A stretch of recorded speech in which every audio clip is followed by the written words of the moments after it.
Welcome everyone to The Distraction here on Fightful.com, our usual Thursday show. I am Jeremy Lambert, joined as always by the great Joe Hulbert. Joe, how you doing today? I'm much better now that the great is back in my introduction. I appreciate that. I'm very excited, Jeremy. It's a big week. The biggest week of the year, right? Feels as it always does. WrestleMania week is here, folks. And the jam-packed preview from the distraction is on its way. You don't get analysis like you're going to get now. I'll tell you that much for sure. A preview too big for one show. We will have a preview tomorrow as well on our Friday daily distraction, and we're going off format for today. Usually if you watch our Thursday shows, we put 5 minutes on the clock, set the timer, discuss that topic for 5 minutes. We always go over time because that's what we do, and then we move on to the next topic. With this being WrestleMania week, or WrestleMania and just in general, because there's nothing else going on this week, we're just going to talk about kind of what interests us in WrestleMania, the bigger matches, the matches that we care most about. And then tomorrow we'll dive into the matches that WWE has put much thought into, as we are going to as well. So those are the matches we'll cover tomorrow. But for today, we'll get into some of the big stuff that interests us. And Joe, I mean, we may as well just dive into this thing because this is what the people are here for. We don't need a 3-hour pre-show. Let's just get right into the opening of all this. It's WrestleMania. Do you even feel like it's WrestleMania? Well, I don't. I must say, there isn't. I wouldn't say excitement. There's an intrigue for me. I don't know how much of it is due to the job they've done building the show. Now, to be clear, that isn't a criticism. That's just the reality of this particular circumstance. Like, because I do think some of these matches, we're going to get into them, have been built like pretty well. One of them's been built incredibly well. It's just very difficult for me to throw myself into being invested because I just don't know I'm going to be able to enjoy it. I really don't at this point. The empty arena thing has been very hit and miss for me. So there's an intrigue, but to be honest, a lot of my intrigue is like, and my interest is how much do these circumstances affect the way matches are handled, right? Me and you always take interest in which way they're going to go, who's winning this match and why. And that is now a whole mystery. We don't know if they're going to just set everything back and just kind of stick status quo, or about to come out of this show with a totally different WWE. So that part interests me, yeah. Yeah, I'm in the same boat to where I don't have the WrestleMania excitement that it's like, oh man, this is WrestleMania week. WrestleMania is on Sunday. I'm just pumped for everything on this show, even the stuff that I'm not pumped for. I'm excited about. With this, like you said, I'm excited or intrigued. I don't know about excited. I'm intrigued to see how these matches are going to happen, like what they're going to do. I mean, there's some, let's be honest, we know Roman Reigns is out. Triple H said they're going to handle this in a unique way. I want to see how they're going to handle this. Like, are they just going to, is he going to teleport? Is he just going to disappear off of the match? Is he going to get attacked in the parking lot, since the parking lot is the performance center is where everyone gets attacked? I'm excited in that regard. The last man standing match, the Firefly Fun House, the Boneyard, how they kind of like do those matches, I'm intrigued by that. But yeah, overall, like, it definitely just does not feel like it's right. And it doesn't feel like it's 2 nights. You know what I mean? Like, 2 nights should be like a big deal. Like, oh man, you're getting 2 nights of WrestleMania, and it's just like, Yeah. it's 2 nights. Like, it almost feels like an obligation that it's 2 nights right now. Yeah, but I think, that announcement, and we'd discussed this before I think any of this like was even talked about, right? Like we'd said about the 2 night thing, I think, months back. But it should have been a monumental announcement, but because of the way it happened, it felt more like a response to stuff happening. Do you know what I'm saying? Like, Yeah. it was like, it wasn't oh my God, look how great this card is going. Let's just split an event into nights. Of course it's not. You can't do that. We all understand this, but they took advantage of it. I guess this, I think you said recently this could be like a test in some ways. It will be interesting, I think, for them to track the numbers night to night. Like, will people naturally look at Sunday as WrestleMania and Saturday as just like a precursor to it? I have no clue, and that'll be interesting to follow, I guess, or track. That part of it is there. The one match that I really want to be more interested in it. Like, I feel like if it was in a stadium, I would be all in on is Edge and Orton, because I think they have done just a miraculous job with that. So I'm hoping that turns out into a final product that I like very much, even if it isn't what it could be. That's been the best built match, and I'm not even sure it's been close. Rollins and Owens has been good with the from the Performance Center and stuff. Both those guys have cut very good promos, but like Drew McIntyre hasn't been on any of these Performance Center shows. Yeah. It doesn't feel like he's this big challenger to Brock Lesnar going into WrestleMania. It's just been Paul Heyman cutting these promos, and like they've been good promos, but the challenger hasn't been present. It's very, everyone knocks Brock. Oh, the champion never shows up. The champion never shows up. For this build, the challenger hasn't shown up. Yeah, that one is that's a strange situation. I would love to know how hot that match would feel if things just carried on as they were. Because I'm not convinced it would have been red hot. I think people they've enjoyed every time they've interacted, him and Brock, right? I don't think there's been many of them, but they've enjoyed them. The tough thing is, it's like trying to reinvent something that we've seen a ton, because really it's just the same. And Paul's promos are this now. Like, we've seen this story before. That's like the promo now, right? Yeah. Like, we've seen the babyface in this position before. So he's cursing more now.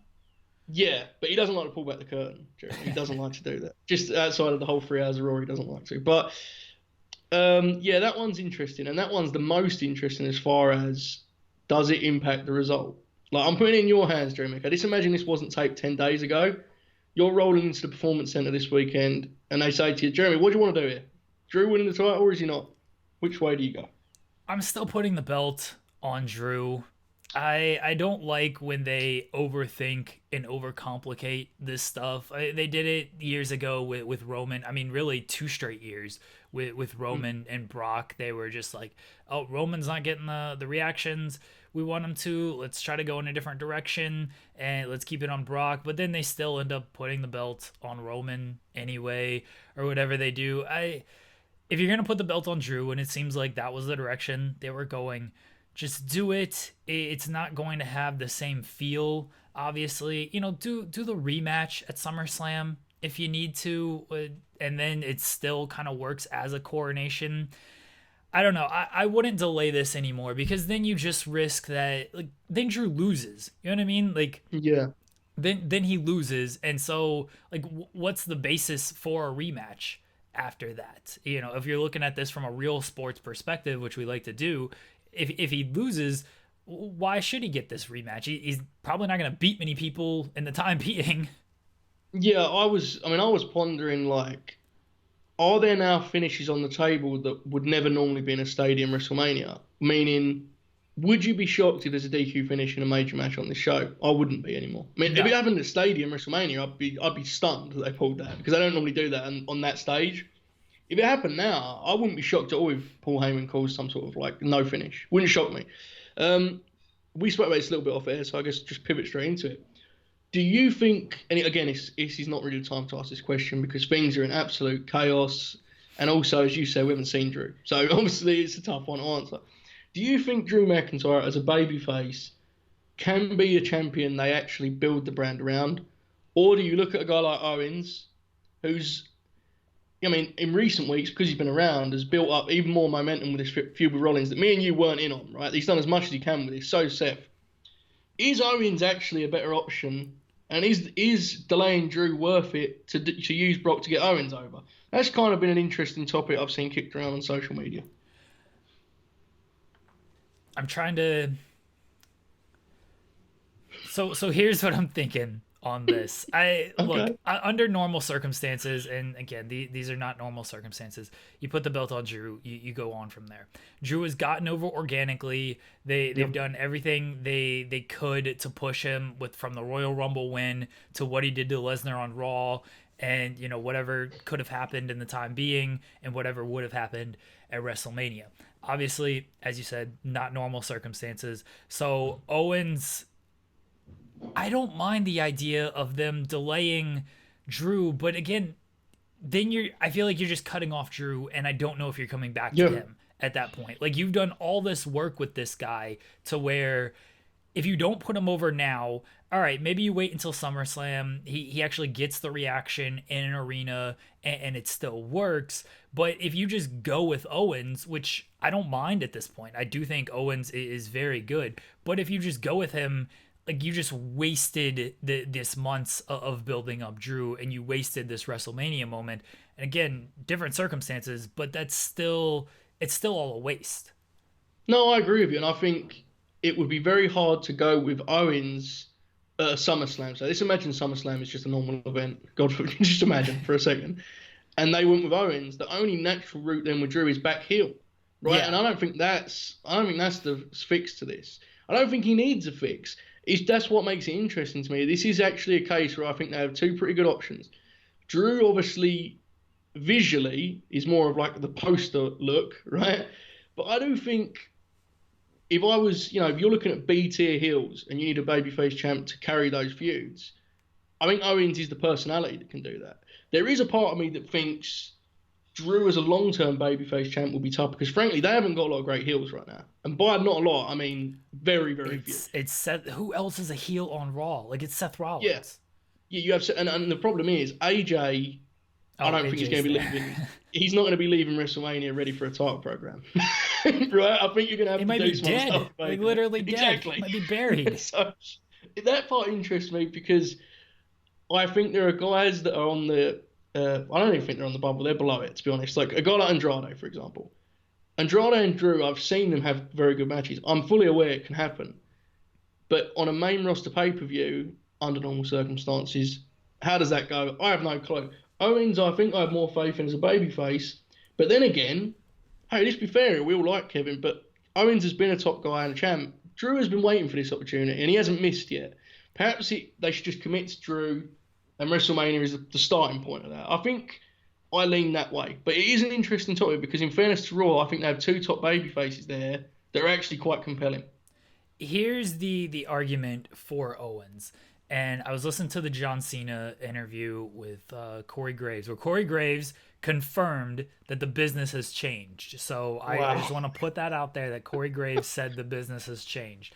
The confirmation of my report on the very first episode that we did.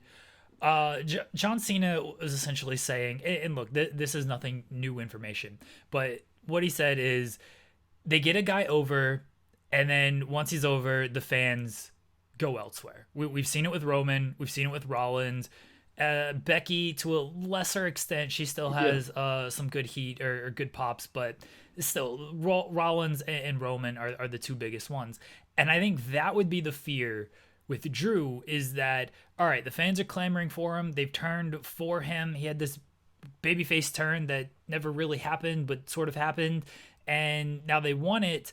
And so when he gets the belt, what's that going to mean? Are they just going to be like, all right, cool, he's got it, now what? And then they just start like, oh, this is the guy they picked, we don't like it. Owens is at least a good, and like he has some cachet built up. He's a good enough talker to where he can navigate that, and I don't think the fans would turn on him in quite the same way.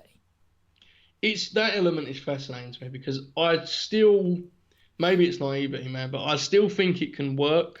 I think Becky Lynch's reign is proof that like it is possible to maintain a babyface champ. Because in fairness, some of her stuff she got kind of sent down a tough path on, right? Like 3 months of Lacey Evans was not easy, and she got through it. I think every circumstance is different. Like Roman got super over, and Roman is the perfect comparison to like a Diesel situation. They just confused what people liked about him, and they wanted him to be something that the audience didn't accept him as. That's all years and years ago. We don't need to go into that. But the Rollins thing is different because, I mean, there was a lot of different weird circumstances there, right? With the social media and this and the interviews. I think that was a weird case of him not having the most interesting follow-up to Mania on television, combining with a perception change off TV, which didn't help him.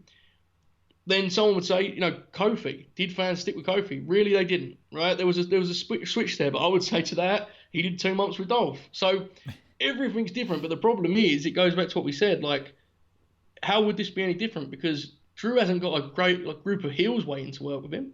There's no evidence that, let's imagine he does 2 months with Seth and then he goes into a feud with AJ. I wouldn't be surprised at all if AJ's getting cheered in that feud by then. Yeah. Because that's just the way it works. AJ is an interesting case because he was babyface champ for a long time. And even if the matches he had in that time wasn't like critically acclaimed, he didn't really lose the audience, right? He may have kind of cooled off, and that's natural. But he's an interesting case. It's a fascinating topic, and where it fits into modern WWE, I have no clue. I don't know how. I mean, it feels like it's been so long since we just had normal champs that at this point I have no chance guessing. But yeah, I understand what you're saying. Owens is definitely a guy I think it would take a lot more for the people to turn or get bored of Owens. Definitely. Yeah, Owens, the promo ability certainly helps him. I mean, McIntyre's gimmick for the longest time during his first run, he was the chosen one. Like if you try to use that gimmick now, like, hey, the office has handpicked me to be this champion, they would quickly turn on that. So I do think the follow up is important. Like you said, like if McIntyre wins and they gave him Rollins, he'd probably be fine in that feud. You Yeah. give him AJ, probably not going as well for him because the fans still love AJ. Like you've gotta, and that's the other issue is so many of the heels are looked at as cool heels, guys they want to like even Andrade. Like if you give him Andrade, people like Andrade. So Yeah. I don't even know if McIntyre would get like full cheers on that. And you made a point earlier about essentially their follow up. Like with Rollins, the follow up was, well, let's pair him with Becky because they're dating, and then let's give him Corbin Yeah. and Evans. And then the follow up after SummerSlam, because he got hot at SummerSlam. Like the fans popped huge for the SummerSlam True. victory. And then it's like, oh, let's give him Bray. And Bray was like the hottest thing coming out of SummerSlam. And you said that with Roman and Diesel, they took away what the fans liked about them. And this is what they do when they put the title on somebody. Sean pointed Yeah. this out on social media with Rhea Ripley. It's like, okay, Rhea Ripley's the champion, and like that's what defines her now. She's just the champion. Everything about her edge. Same thing with Becky Lynch. Like Becky Lynch, the underdog, and all this stuff, like becoming the man and all this stuff. Now it's just like she's the champion. Like all of that's gone, and that's what they do when they put the title on people. And you got to have a guy like Owens who can talk himself out of that. You got to have those guys. I don't know if McIntyre, like once McIntyre gets the belt, that's what's going to define him. They're going to probably lose whatever it is that has made him cool over these past couple of months. They're just going to forget who he is. It's that part is actually pretty complex. I know that we're kind of really dissecting like the inner workings of how they construct their current roster, but I understand it in theory. You take a Rhea Ripley, for example. We're going to get to that match, I assume, but just using their example, Roman works too. Like, you're taking someone that's just like an ass kicker. Oh my God, they're so bad. And you're trying to humanize them, I assume, for what the masses are in 2020. I don't know what the wrestling masses are, Jeremy. I have no clue who watches this show. But I assume you're trying to create baby faces that the general person flicks TV and is like, they seem like a good person I want to root for. That's what it always seems to me. Like the Rhea Ripley deal where she's in the stadium and she's talking about how much of a dream it is. And like, to a normal wrestling fan, they've just heard that so many times. They just don't care, right? Like, I can only assume that's a play for the masses. And I understand that temptation. I just think it is damaging at times, especially with the live crowds. It's been proven to be such. The heel thing is fascinating because, like, we've seen what happens when you go with real heels. Look at Corbin, man. Like that, a long Corbin feud is not helping anyone. And I'm not criticizing Corbin. I'm just saying I don't know where the line is now between working with a heel that's so popular it hurts you and working with a heel that's so like set on being an actual heel that people just check out of it. Because I don't know if anyone actually fits the balance at this point. It's very difficult to do. I think the proper thing is just don't extend this stuff as more as they need to be extended. Like I Yeah. don't think a feud with Baron Corbin is bad because Corbin is going to get the heat you're looking for, and he's going to get the babyface cheered. Like nobody's cheering for Baron Corbin. The problem is you stretch Baron Corbin for 3 months. And that's when people just check out of all of this because they're like, all right, how many times can we see this match? How many times can we see this promo? It's the same stuff. There's nothing new to it. Like, you got to just do a 1 month thing, move on, find somebody else, 2 months maximum, but then just move on from it. They try to stretch this stuff out because they run so many pay-per-views, and it's like, we'll just headline this pay-per-view. It's the same matches you saw last month, but we've added a gimmick to it now. Yeah, and that is actually frustrating because they have such a big roster. And if you just take, I mean, we mentioned Andrade earlier, so I'll use him. But Corbin, if you take one of his matches with Seth away last year and just slot Andrade into that, you've got him a pay-per-view match for a WWE title there that just helps him. It establishes him as a top guy with the audience. It gives him more experience in that role. That was missed for the sake of a long feud none of us wanted. Kofi with Dolph. I won't be wrong, it felt like that went on for a long time. Like a pretty long time. Yeah. That didn't need to happen. So it's walking the line between using the heels that are actual heels, but also knowing that there is a limit. Obviously there's exceptions to this rule. I can't think of them right now, but it's a weird time, man. Being a heel is a weird time, but yeah, it's a case of using the heels like Corbin to maintain someone's babyface kind of cachet, but also using the awesome wrestlers that just happen to be heels that, sure, sometimes people are going to get cheered. There's also not a problem with a babyface champ like not being an absolute perfect gentleman at all times, right? Like sometimes the babyface, they can fight honorably and be a great guy, but if they're finding a guy who's getting cheered, man, that doesn't hurt their character immediately. I think people have, because Roman was the way it was, that doesn't mean that every babyface that ever gets booed in a match is dead. It's not that way, right? Like sometimes it happens naturally, that's fine. It's just the Roman case was prolonged. It was very different.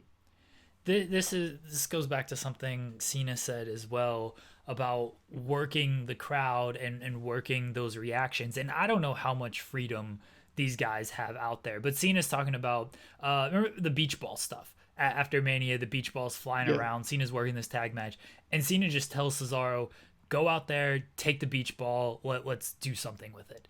And so that's what they did. Just in the middle of the match, they would do this, and all the great wrestlers talk about listen to the audience, react to the audience, like take them on that ride, and whatever energy they're giving you, return it. Don't just go out there and keep and do the shit you've been doing or all the stuff you've planned out. And guys don't do that nowadays. And again, maybe guys just, this is the script they have to stick with. Maybe they don't have this freedom. Maybe they're not comfortable doing it.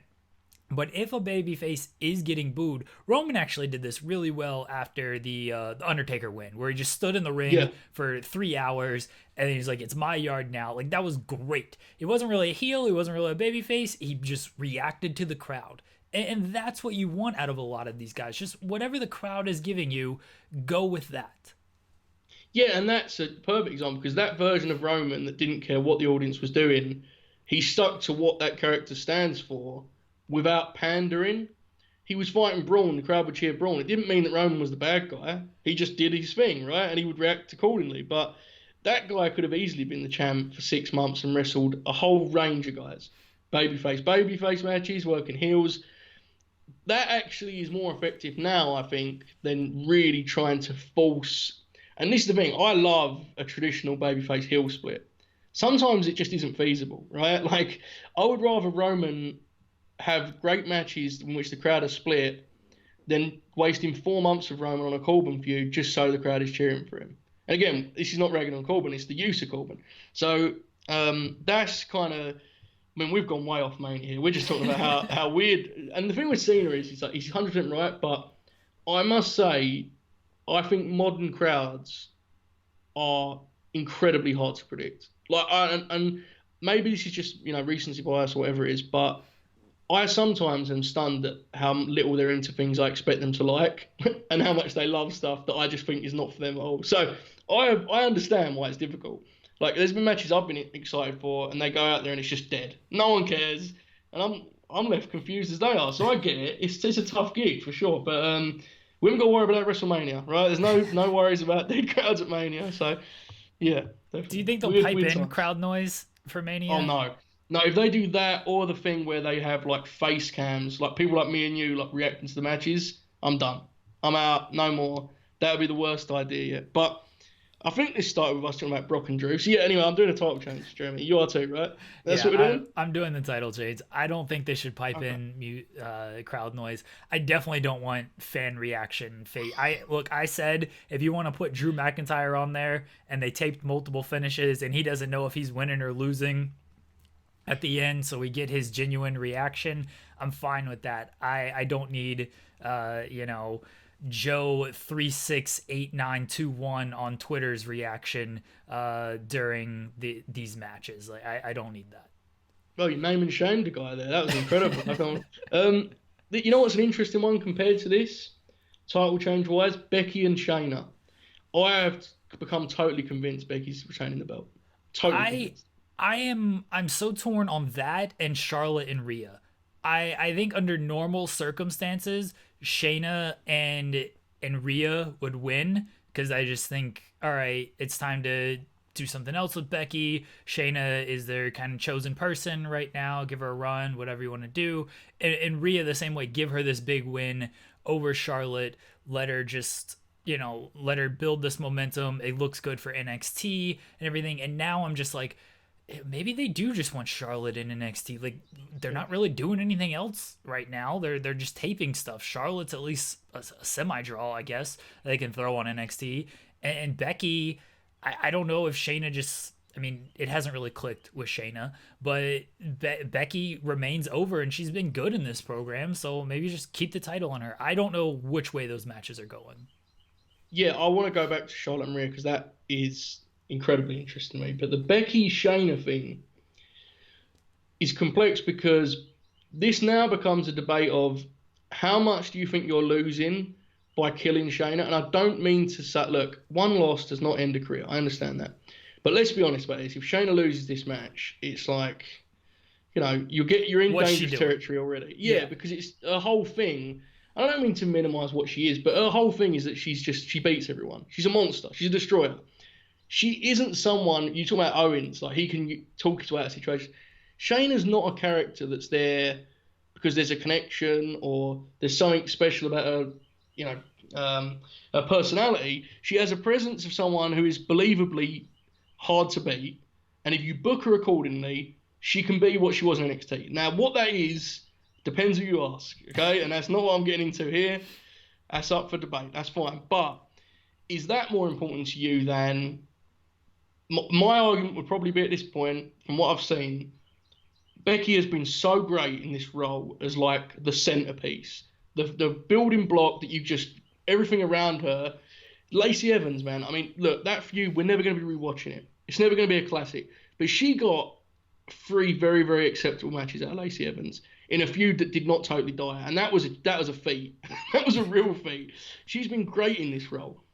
Do you give up her year-long title reign for someone that I still perceive to be a gamble of sorts? I don't think you do. I think there's a real argument that Becky should only lose this belt when you are confident that you're giving that win to someone that can really be a player, not just for a month, 2 months, or a big rematch, but for longer than that. And I don't know if Shayna is that right now. If it's not Shayna, then who is that? I think that's almost the argument for Shayna, and I'm not saying it's a good argument because I get you, yeah. That's an indictment on how WWE has just kind of booked the women's division. But that's kind of what it comes down to is like Shayna is semi-hot right now. She's believable in that she can beat Becky and carry the title for however long. And if it's not her, then who is it? I know this sounds like I'm just like pandering, but I legitimately think there's an argument to be made that you bring up Bianca Belair after WrestleMania and you just commit. This is now, again, we're leaving WrestleMania, right? Obviously, this is what we do, the distraction. But to me... We're apparently a detriment. Yes, of course. You shouldn't be distracted by the coronavirus. I don't remember what the headline was, but it was like, don't be distracted by things. Yeah, we are very bad. I agree with that. Twitter just taking shots at us. To me, the way that Bianca Belair has been handled with NXT, I would be so much more confident in bringing her up and her immediately, like right away, beating Becky Lynch would be to me the perfect way of just shooting her up top and being like, man, she's the kind of talent that I'm much more confident in building around. And this, again, that's not indictment of Baszler. I think she's special, Bianca Belair, right?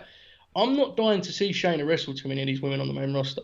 I'm really not. And maybe that's a criticism in some ways, perhaps. I don't know. But is Belair as kind of, is she as polished? I have no clue, but I think there's a whole lot more magnetism and the ceiling is way higher, right? Like, yes. To me, Baszler, you're going to get a good rematch out of that with Becky, where Becky finally slays Shayna, and it's like, well, then what? Like, that's my view on it. Whereas, man, Bianca Belair, you can get years of main roster stuff, and it all traces back to she was the one who, after years of NXT being like the almost, stepped up and took Becky down. That's the way I look at it. That's why I think not. That's not why I think Becky's going to retain, because I don't think they'll go. I think they'll go with someone people like even less, Nia Jax. So, yeah, that's just my view on it. I think there's better options, but they're not right in front of us right now, so it's tough to kind of see that, if that makes sense. But we'll see what happens. The Rhea Charlotte one is I'm just become convinced that Charlotte's winning that. So I don't know if I'm just way off here. It's been a crazy couple of weeks, Jeremy. I have lost my mind, but I'm looking at what Charlotte's doing. I'm just thinking this is all headed to her going to NXT, because I don't know what else they do with her. I like your Bianca Belair suggestion. First off, I didn't even think of her because I was just thinking strictly main roster people. Like, when you said you're pandering, I thought you were just gonna say Sasha Banks should just come over. No. And beat Becky. But no, I like the Bianca Belair suggestion. I'm with you. You can easily build around her compared to Shayna Baszler.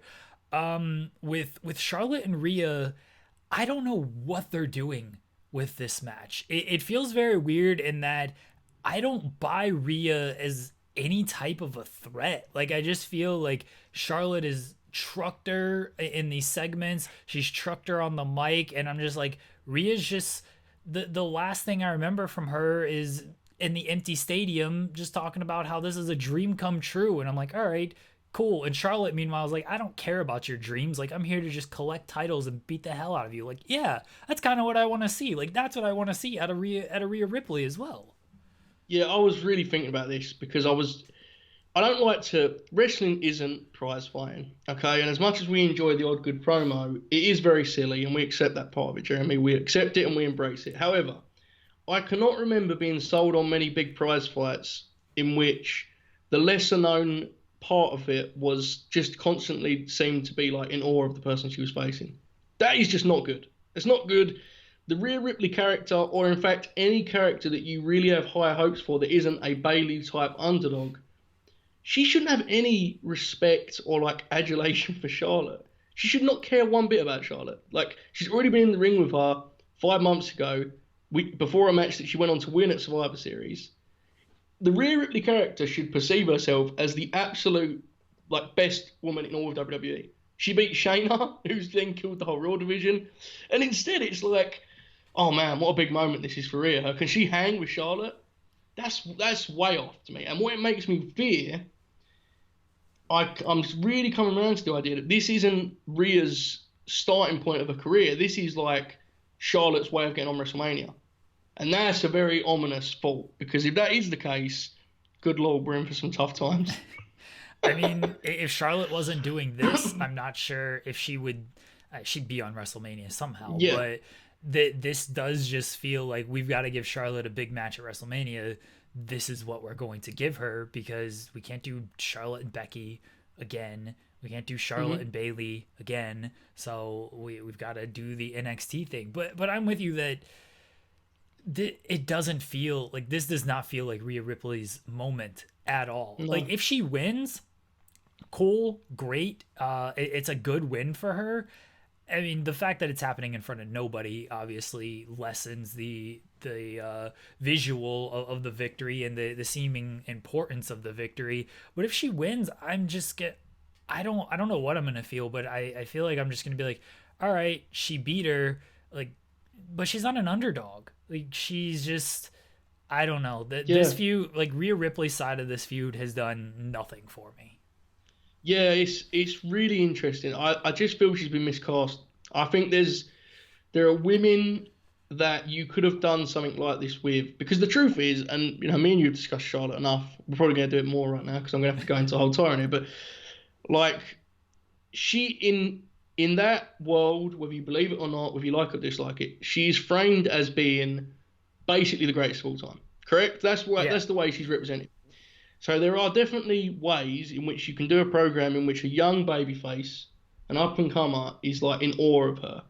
Oh my God, I'm wrestling Mrs. WrestleMania at WrestleMania. That's the way it's viewed.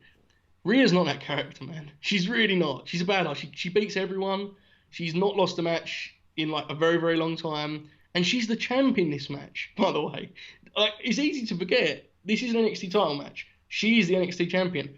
There should be a whole different dynamic here. But I must say, I think Charlotte is in a very odd position here, where through winning a lot of wrestling matches, she seems to be at a crossroads. And I almost feel like your options are actually doing something interesting with this character beyond what title is she chasing now, woo. Doing something between that, you have to either actually do something interesting and change the character or adapt it or make it go through something, or you just drop her in NXT. And when I look at those two options, I think I know which one they're going to lean towards. I think you're just going to do 6 months of her in NXT, because then she'll come back fresh on Raw or SmackDown. Does that make sense? Right? Yeah. Because right now, like, for example, okay, imagine if she loses here, and this, again, is just assuming everything carries on as is and it's somehow back to normal, which, you know. And then after WrestleMania, Shayna's champ and her first feud is Charlotte. There is no way anyone cares, Jeremy. Like, you can sense interest wavering in this Charlotte deal, and I don't think that's a reflection of her. I think it's a reflection of the fact that her gimmick is, what title program am I in next? Not good. We need some kind of depth here, because there's got to be a connection beyond that, because eventually you're going to have to bring some women up, right? Like, you need to create something here that's bulletproof with Charlotte. You don't want it to just be purely reliant on how many belts she's won. It's not good. I mean, if Charlotte loses, I don't even know where she goes if she loses. Yeah. And that's why it almost feels like she's just going to win, because I don't know if they know what to do with her if she loses. Yeah. Because, yeah, you can't just go, all right, well, now you do a feud with Shayna. Like, you just lost to Rhea. Why are you feuding with Shayna? You're going to feud with Becky again? Who else is on Raw? And that you're going to feud with Asuka again? Like, we don't need to do that to poor Asuka. What else are you doing if you don't win this match? I think, and this is not something I want to see, I'm just trying to figure out, because I agree with you, it's a real question, and I think it's worth pondering, but there's an argument perhaps that there's a run there with her as the heel champ again, and perhaps you lean into the idea that she's like the corporate champ, right? Like, I saw someone mention this to me, that like she was very good in the role before last year's WrestleMania of like, I just get everything, right? Like, she was good in that role. I think we both agree she's very good.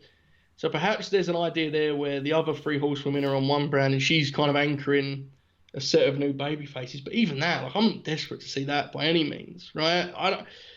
Perhaps a Rhea loss can spark an angle in which she has to rebuild, but they have to actually have her lose some matches. They can't do the thing of like, maybe Charlotte's lost her mojo. Oh no, she won the Royal Rumble. Like, you have to actually commit to those kind of things, and I don't think they're going to. So I think you're going to get 4 to 6 months for an NXT. That's just the way it feels to me, because Rhea's not been a focus right now. One match the best belt match, we hadn't really got into too much, but Randy Orton and Edge, the dynamic of this is obviously completely changed, and I've said it when it was announced, the last man standing gimmick. I'm not looking forward to this match as much anymore. I think it'll still be very good. Orton and Edge are great. I do think there might be a little too much of that, like, let's talk to each other and tell each other our feelings throughout the match. But the last man standing gimmick is difficult in front of a crowd, because it's a lot of 8-9 counts, standing around, setting up spots. And now you're doing this with no crowd. So I don't know how this is going to look, but it is one of the matches I'm more excited for, because the build-up has been very good. I agree with you. I don't love the stipulation. I'd have rathered, if they wanted some kind of stip here, and I think it does fit, I think just do a simple street fight and keep the wrestling to the wrestling, because the 10 thing, it kind of like... it takes the edge off of how violent this is supposed to be, if that makes sense. It's weird. I don't know why that is. No, I get you, because let's beat each other down, but then let's stop for 10 seconds to see if you can get up. Yeah, it's just an odd thing, but we'll see how they do it. I've rewatched all of this stuff in the last 2 weeks, because I did an Edge feature, which I think it's about to come out this week, I assume this week, hopefully. It's going to come out on Tuesday next week. Yeah, after they have a terrible match, it comes out.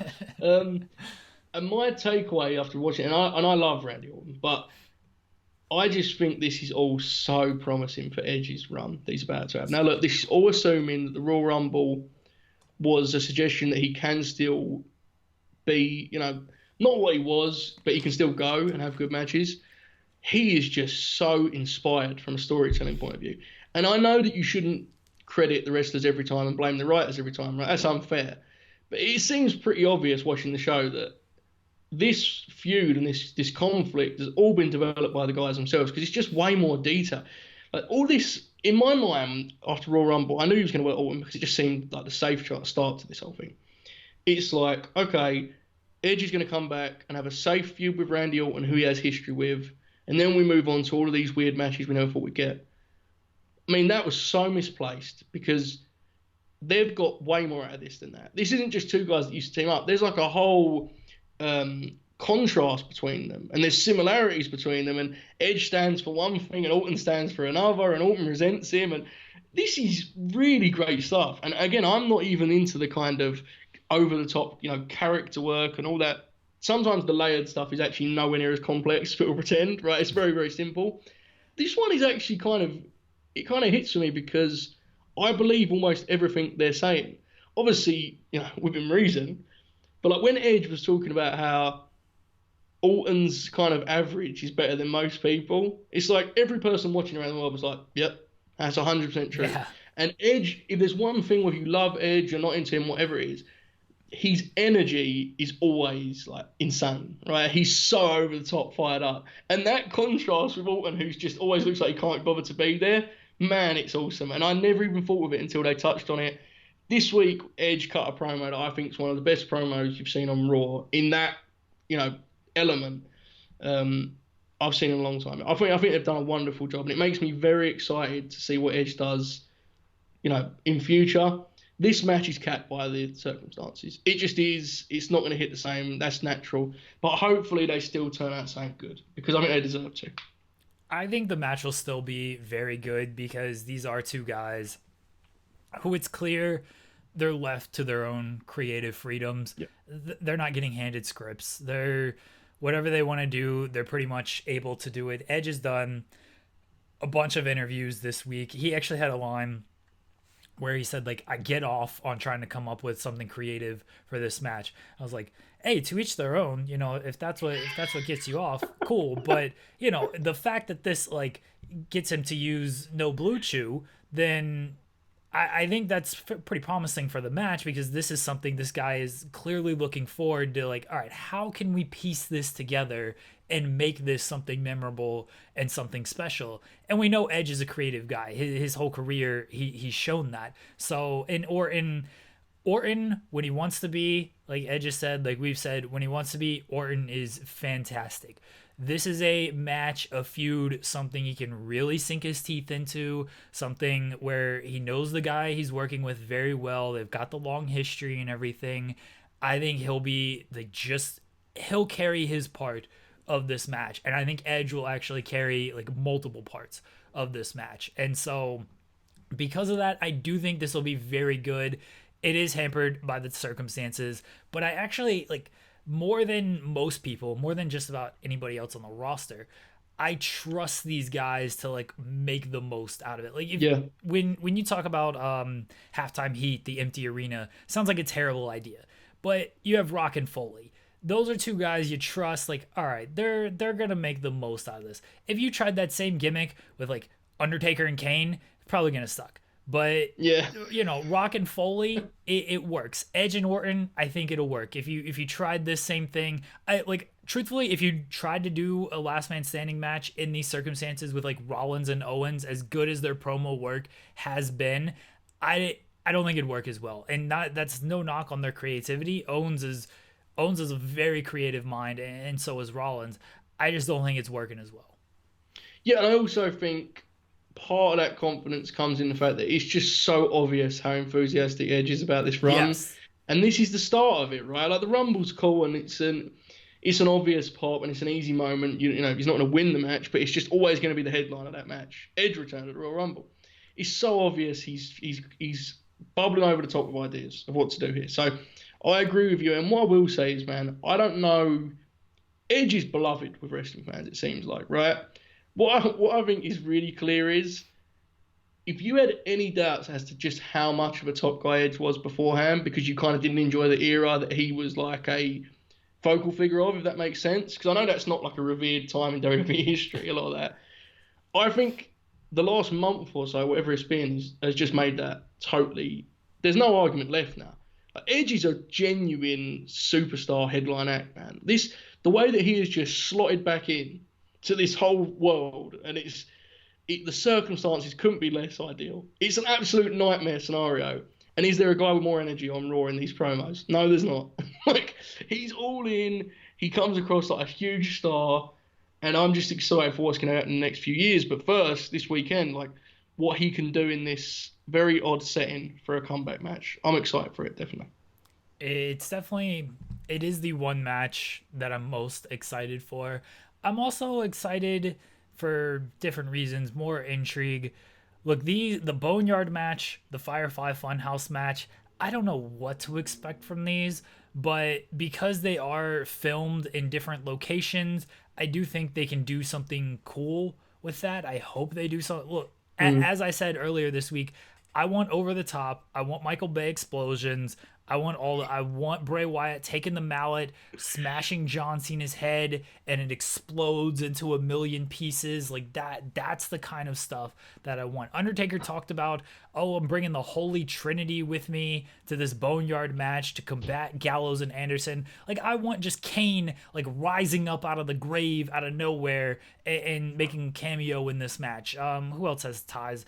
Fred Durst, if Undertaker's gonna be the American Badass. I want Fred Durst rolling in on the Cadillac like he did on SmackDown vs. Raw, whichever video game they put Fred Durst in. I want Fred Durst coming in there with a cameo. That's the kind of wacky stuff that I want out of these matches. I don't think you're going to get that wacky. I think there's a very high likelihood that, like, I'm not going to get a Fred Durst cameo. No, I wouldn't. I wouldn't expect it. I'll say that. I have no scoops here, Jeremy, but I would not expect the Fred Durst cameo. There's a 97.4% chance that I absolutely hate the Wyatt Cena deal. I know, I can see what this is going to look like in my head, and it's really bad. And Cena is doing like he's going acting, he's doing the community theatre stuff, and Bray's got a mallet and all that stuff that you mentioned, but less hilarious. It will just be bad. I really have fears for this match, Jeremy. Undertaker and AJ, the setting is so absurd for a professional wrestling match between two men that I don't know what the setting is. It's just Boneyard. I mean, it seems, based on what I've read, and again, that's not a scoop, like just from what AJ said about it, it seems like it's a match in a graveyard, and they just didn't want to say graveyard, which is amazing, by the way. That's ridiculous enough that I think I will enjoy it for all the wrong reasons. Cena and Bray is too open-ended. They can do a lot of weird stuff with that. And you're getting excited for what it could be. I'm getting very scared for what I think it will be. Because I just think, I honestly expect you're going to see Cena like pulling up outside this house, and it's going to be, it's just going to be, it's going to be bad. I want it to be, I want it to just be so absurd. Like, I want it to be bad, but just in the most comical. Look, I love the Fast and Furious movies. They are total over-the-top madness. They make absolutely no sense, but they're awesome. Every single one of them, except for, we all know which one I'm talking about, the Tokyo Drift. Most of them are awesome. Tokyo Drift, not good. But the rest of them, all very good. If Vin Diesel's in it, I guess he was at the end of Tokyo Drift, then it's awesome. That's the kind of stuff that I want. I hope Cena pulls up to the Firefly Fun House in his 1973 Ford Mustang. He gets out of his car, he looks at it, and he's like, "So this is the fun house, huh?" And then he walks in, and the door is like locked or something, so he's just got to like knock. And Bray does a creepy like, "Come in, John." Ha ha ha. I don't know, his little laugh. And they come in and they look at each other all stupidly, and they just start a fight. I have no idea, but this is the kind of dumb stuff that I want from this match. And it all ends with a giant explosion. Hope Cena's in different color shirts. John Cena's had like 3 million different color shirts throughout his career. I hope in a different scene he's just wearing a different shirt in all of them. I don't know why, he just is. I think we are imagining the exact same match. We just have very different feelings about it. Based on that whole portion where he's like, so this is the fun house. So like, I have seen this in my head. I've imagined all of this, and it's why I'm very scared. But I'm glad you're excited about it. Look, man, there's like 400 matches on this deal. I have no problem with some silliness. What I fear more than the silliness is folks like you that are going to be very excited about the silliness, and it will fill my whole feed, and that's what I fear more than anything. But yeah, I mean, it will certainly bring some variety to the show, right? To the 2-night extravaganza. I love John Cena. Anything he does, I'm probably gonna pop for. And look, he's gonna get the best match out of Bray Wyatt's career in this Funhouse thing. I've no doubts about this. John Cena, master of all of professional wrestling. He's gonna pull this out of the goofy clown. You got way too much faith in John. This is going to bring out all of the worst parts of John, all of the silliest parts. Well, look, we'll report back on this. I could be way off. This could be one of the most groundbreaking moments in the history of the industry. I'm pretty confident it's going to be very, very bad, but we'll see. The Boneyard deal is like, there's a big part of me that just wants them to do just a normal match in that setting. I think that would be hysterical. They're just doing false finishes. Charles Robinson's there counting away. It's just like graves. But... You know, I get it, right? Like, having Cena wrestle in an empty arena, having Taker is even more ridiculous. That poor man shouldn't be wrestling probably at all, let alone in an empty arena. So I get it. It mixes it up, and you get to do the whole different location business. But I am not really looking forward to it, I must say, either. What have you made of The Undertaker not being The Undertaker for this feud? I'm all in on it. I have no interest in... The thing is, I'm not really the person to ask, because I think I prefer the biker dude anyway, because I just don't like the kind of, wizardry dead man thing. It's not really for me. And at this point, it is actually the video package they used on Raw, where like, when AJ's saying like this poor guy, his wife sends him out there, and when he's saying it, they're using this footage of Taker like hobbling around after matching up. And I was watching it like, this is actually awesome, because it's exactly what we think, not about his wife, but just we do think, if you're a wrestling fan, you've seen Taker at some point in the last 5 years and just said to yourself, poor dude, man. Like, he just looks so a shell of himself, right?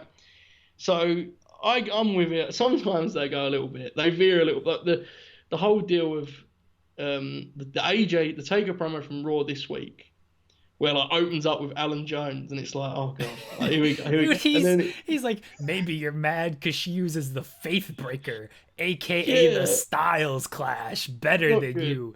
She got it over. It's just like, what? Yeah, it's not good. And the thing is, like, the Undertaker deal is different to me because it's so.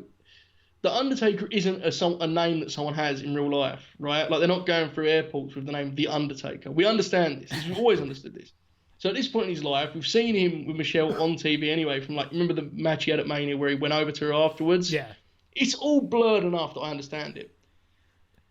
There is no reason to call him Alan Jones. AJ Styles is a fine real name. It's not The Undertaker, right? Like, it's just doing stuff.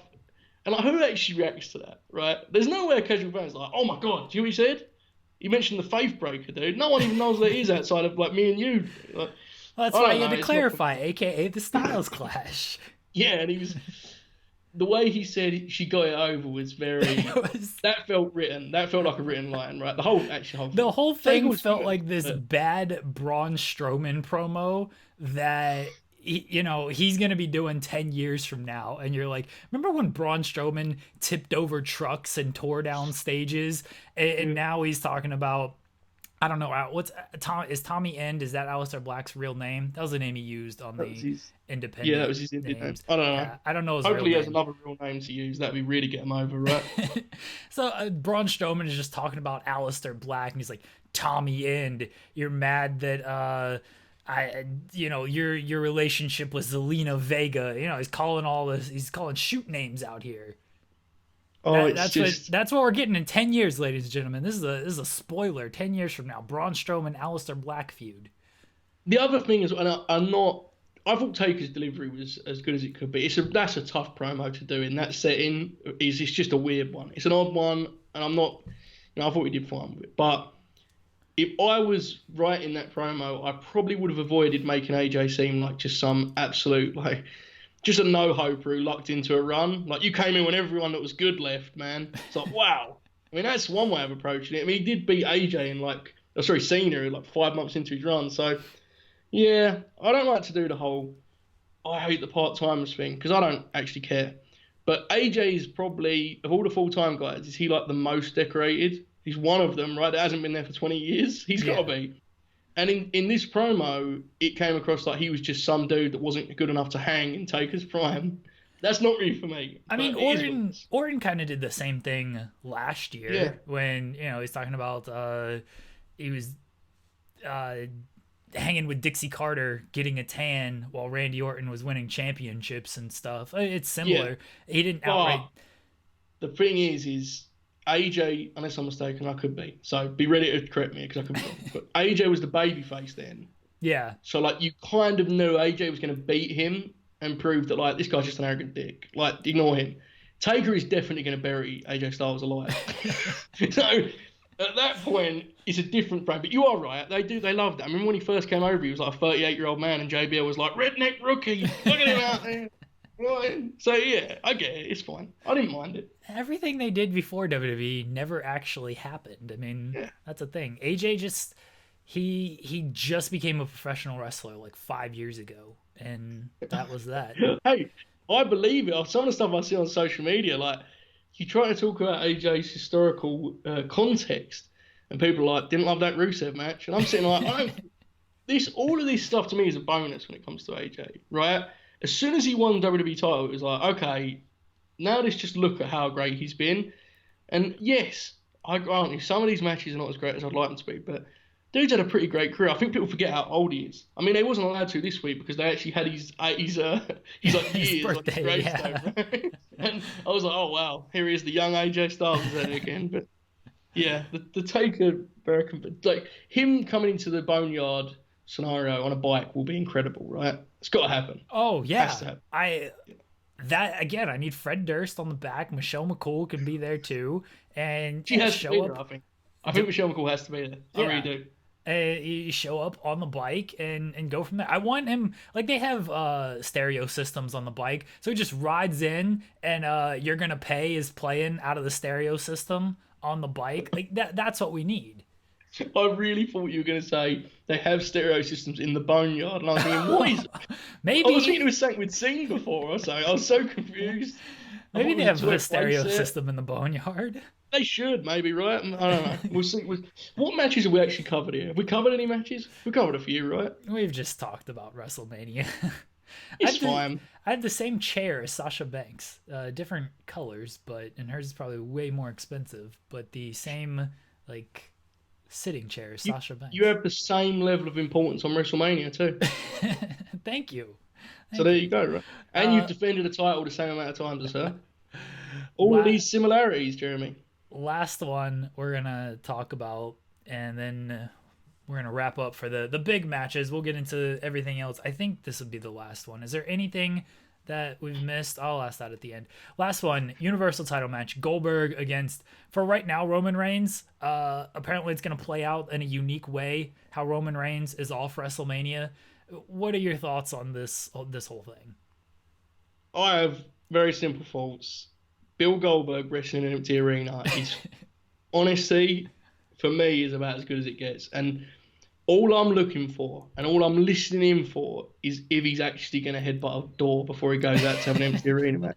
Because if he does, honestly, I think we've got to start looking at this man in a different light, to be honest. Because we already know he's a wild man. But this setting with him at this age is just, for me, it's perfection. So I'm excited for whatever comes of it. And obviously we're not going to get into who it is, but just awesomeness awaits, I feel. Do you think he'll have the security like accompanying him? I mean, that's what I'm saying. That's what I want. I want him. They go to his trailer because I guess they don't have locker rooms in the Performance Center, or maybe he's at one of like the NXT lockers. You see like Matt Riddle's name. He's chilling in front of Matt Riddle's locker at the Performance Center, and they just go up to him and be like, "Hey, let's go!" And he headbutts Matt Riddle's locker. That's what you do right there. And then And then Goldberg walks out. He's still flanked by 5 security guards. Can't be more than 5, maybe 4, in compliance with the shelter in place order. And he comes out there, and then Matt Riddle shows up. He's like, "Bro, you destroyed my locker," and that's who the replacement is. I just booked it all right there. Yeah, that was pretty solid. I do like the standout for me was him headbutting anything though. The idea that Goldberg, like, you're wrestling Goldberg and you put together a match, and as you walk away from him, you know that if he headbutts that door incorrectly, everything you've just put together is erased. I honestly think he's one of the most incredible thoughts in the history of professional wrestling. Look, I totally get it. Everyone has correct, adequate criticisms of the fact that Goldberg is in fact our WWE Universal Champion. However, it is hilarious to me. And if it was hilarious before, Jeremy, in an empty arena, it is borderline kind of like perfection. I can't top it, I don't think. So I'm all in on this. And I'm all in on whatever they make of it. I don't know if you get a replacement and then you beat Goldberg. That sounds even funnier to me. I don't think you would do that. So then it means, like, who are you sending to die at Goldberg's hands? We'll find out on WrestleMania. So it's just wonderful. What a wonderful mess this is set to be. And I assume this is Sunday's headliner. Did we get told that, or did we not? No, this will be Saturday. I think this will, because Sunday's headliner is definitely Drew and Brock. That's right. Yeah, you're right. I thought that was the one they announced, but this hasn't even got a full match yet, so probably not. So, yeah, it's a weird one. Do you think R-Truth will be the opponent? No. No? Okay. No, I don't. You know what, honestly? I was going to go on a tangent there, but R-Truth, bless him, I'm pretty sure he won the 24/7 title back a couple of weeks ago. I have no idea who that champion is right now. And I honestly thought, like, this was going to be the time they kicked that into overdrive and hit the whole of Raw is just him and the 24/7 title. And before you'd said his name, I hadn't thought of him in weeks. So I did like when on that Saudi Arabia show we reviewed, though, for Fightful, where he became like a top babyface for about 35 minutes. R-Truth could be the guy. Maybe R-Truth's the future of the business, right? Why not? I mean, you said send somebody out there to lose to Goldberg. You could easily just send R-Truth out there, get speared. People are like, oh, maybe he can jackhammer R-Truth. I don't know. Maybe you got to send somebody smaller out there. But R-Truth is the perfect guy you could just throw out there and, hey, you just beat this guy and he doesn't lose anything by it. He's R-Truth. R-Truth is going to come out there. He's going to be like, it's great to be here in front of 100,000 fans here at Raymond James Stadium and WrestleMania. Like, he could just do this whole thing, get a couple laughs. Goldberg beats him, and Goldberg's the biggest heel in the business. So have you given up on the Hogan theory? Oh, that's still my favorite theory is that it's Hogan. Okay. But R-Truth is my backup theory. And Matt Riddle is my very distant dream that's never going to happen. What about Tamina? Can she be the SmackDown Women's Champion and the WWE Universal Champion? Okay. I think there's an argument you unify at this point, to be honest. I really do think that Tamina coming out as double champ is the kind of moment that changes the way this WrestleMania is remembered, right? That's the kind of thing that can make us forget about the empty seats and all that business. So that's my pitch. That's the way it is to me. Nia Jax could shoot on Goldberg, and I don't think Goldberg would fare too well in that. Nia Jax is actually an amazing idea in so many ways that I can't even, like, him doing an open challenge at WrestleMania that Nia Jax answers is just... That tops just Bill in an empty arena. Bill versus Nia in an empty arena that's the best of it. That's just, don't get no better. I mean, Nia wrestled men last year, so at least that's already been established that she can just wrestle the men. Yeah, that was an interesting moment, right? That was Nia Jax. I feel like I haven't seen her on TV in a very long time. It has been a long time. I'm not imagining that, right? It's been since WrestleMania 35, yeah. Yeah. Well, that Tamina tag team was really on fire too. It's a shame we got taken from us. Look, the Goldberg thing's weird. There's obviously elements of this that we could talk about, but it's only fair we just let them do this mess on TV and then pick up the pieces, right? That's just the way it is. No, give me your wackiest, how do they get Roman out of this match? How do they get Roman out of this match? Triple H said it's going to happen in a unique way. I don't know what that means, but That probably means Triple H is going to pedigree him outside the arena and set up next year's WrestleMania main event. That's what I think that means. I don't know. Imagine they use like real star power to take him out of it. Imagine The Rock attacked him. Oh. Offset vignette of The Rock beating up Roman Reigns. And like they set up a match that isn't on Mania. That'd be amazing. They throw it back to the Hobbs and Shaw taping, where apparently Roman Reigns hurt one of the camera guys, and now The Rock is out for revenge. It's a real story. Oh, now I'm starting to see it come together. Yeah. I don't know. I mean, to be fair, Nia Jax taking out Roman will be pretty impressive. That'd be a way to go, right? That'd be interesting. I think I can imagine what it's going to be, but how good or bad it will be. What's interesting to me is how Goldberg reacts to it. Like, is Goldberg going to be fighting someone this weekend, like in hopes to avenge Roman, or is Goldberg just going to beat Roman up before the weekend and that's that? We move on. I have no clue. Here's how it's going to play out. All right, you ready for this? Just came up with this right now. There's no thought into this. Triple H is going to go to Roman, or Roman's going to go to Triple H. I haven't figured that part out yet. But they're going to have a conversation somehow. And Triple H is going to be like, you ready to do this, Roman? And Roman's going to be like, I'm not sure, boss. And Triple H is going to be like, well, what's wrong? And Roman's going to be like, I don't know if I'm in any condition to put smiles on people's faces. And Triple H is going to say, well, you got to go out there and put smiles on faces. And Roman's like, I don't know if I can do that right now. It doesn't feel like the time. Triple H would be like, well, we can't have you perform. We only want people that are going to put smiles on faces. And that's how Roman gets pulled out of the match. He's not ready to put smiles on face. Roman has lost the smiles for the fans. Wow. That would be a hell of a promo. I think I like your direction, but I think it should actually just end with, as soon as he says, I'm not sure I can put smiles on faces, pedigree immediately. Okay, I think that's how that. he would react to such right. an awful fault. What if he gets lost in the Firefly Fun House? What if he gets lost in there somehow? He's on the road. He's going to WrestleMania with Cena, and Cena stops off for his match, and Roman follows him in there. Perhaps we could do something like that, and that could set up the hot Fiend Roman feud that we were waiting for, right? Yeah. Ideas. See, this is how it works, Jeremy. We've got it figured out. Anything from Mania that we need to get to that feels big besides none of this? I think we covered a lot of stuff that I'm not excited for, so we must have covered the big stuff, right? I assume. Unless there's people that are really fired up for like triple threat tags and all that business, 5-pack, 6-pack challenges. Outside of that, no, I think we've covered it. The rest is stuff that we'll definitely treat with full respect tomorrow, Jeremy. Definitely.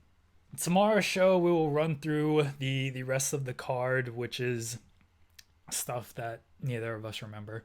What do we have? A Raw tag team title match, a SmackDown tag team title match, the SmackDown women's title match, the big Aleister Black, Bobby Lashley fight. That's not a match, that's a fight. There's other Otis and Dolph. Oh man, the people are clamoring for our takes on Otis and Dolph. I know that. Yeah, Dolph. I mean, that's the singles match we'll envision for him at WrestleMania, right? In 2020 versus Bushwhacker Otis in an empty arena WrestleMania. Great stuff. Hey, it'll be fun. I have no problem with it. We'll get to that tomorrow, though. Another hook for the audience there. Yeah, we'll talk about those matches on tomorrow's show. We might talk some AEW and NXT since we didn't really get into that today. There were a couple segments that stood out. Joe was very irate over Brody McMahon. I know that much. So we'll have to get into that tomorrow.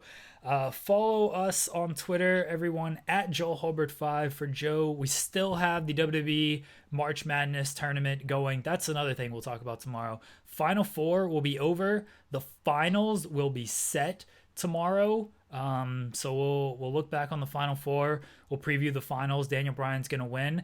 And then I think that's it for tomorrow. You can follow me on Twitter at JeremyLambert88. Check out Fightful.com. We'll have WrestleMania coverage and all that fun stuff all weekend. We got some fun stuff dropping, some live coverage, that stuff. FightfulSelect.com, exclusive news, extra audio, early access to columns, and otherwise we will talk to everybody tomorrow.